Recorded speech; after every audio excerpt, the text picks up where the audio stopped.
Delivery আপডেটগুলো আপনাদের জানাচ্ছি। এটা হচ্ছে জিক্সারের রেসিং সিডিআই, যেটা চলে যাচ্ছে আমিন সাদ ভাইয়ের কাছে নরসিংদী। এটা আজকে আমরা কুরিয়ার করে দিচ্ছি, চলে যাবে আজকে এটা। তারপরে এখানে দেখতে পাচ্ছেন জেপি এর ব্যাকলাইট, এফএনএম এর হচ্ছে ফগ লাইট এবং হচ্ছে ডিআরএল লাইট, তিনটা আইটেমই দিয়ে দিচ্ছি মোহাম্মদ টিটু ভাইয়ের কাছে। ভাইয়ের লোকেশন হচ্ছে চট্টগ্রাম। আজকে আমরা এটা কুরিয়ার করে দেবো ইনশাল্লাহ, ভাই আগামীকালকে বা পরশু দিনের মধ্যে হাতে পেয়ে যাবে। তারপরে হচ্ছে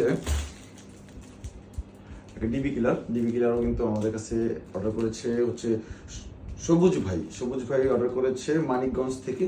কারণ উনি আমাদের থেকে এক্সজস্টটা নিয়েছিল, এখন এক্সজস্টের জন্য একটা এক্সট্রা ডিবি কিলার প্রয়োজন, সেই ডিবি কিলারটা আমাদের থেকে অর্ডার করেছে। এরপরে এখানে দেখতে পাচ্ছেন এসসি প্রজেক্ট মিনি বুম, দেখতে পাচ্ছেন 2 piece SC project mini broom আছে। দেন হচ্ছে একটি 4B ব্যান্ড পাইপ সহকারে চলে যাচ্ছে ফাইজ ভাইয়ের কাছে নারায়ণগঞ্জ। এগুলো আমাদের আজকে ডেলিভারি আপডেট, এগুলো আজকে আমরা কুরিয়ার করে দেবো। আশা করতেছি আগামীকাল এবং হচ্ছে পরশু দিনের মধ্যে সবাই হাতে পেয়ে যাবেন পণ্যগুলো।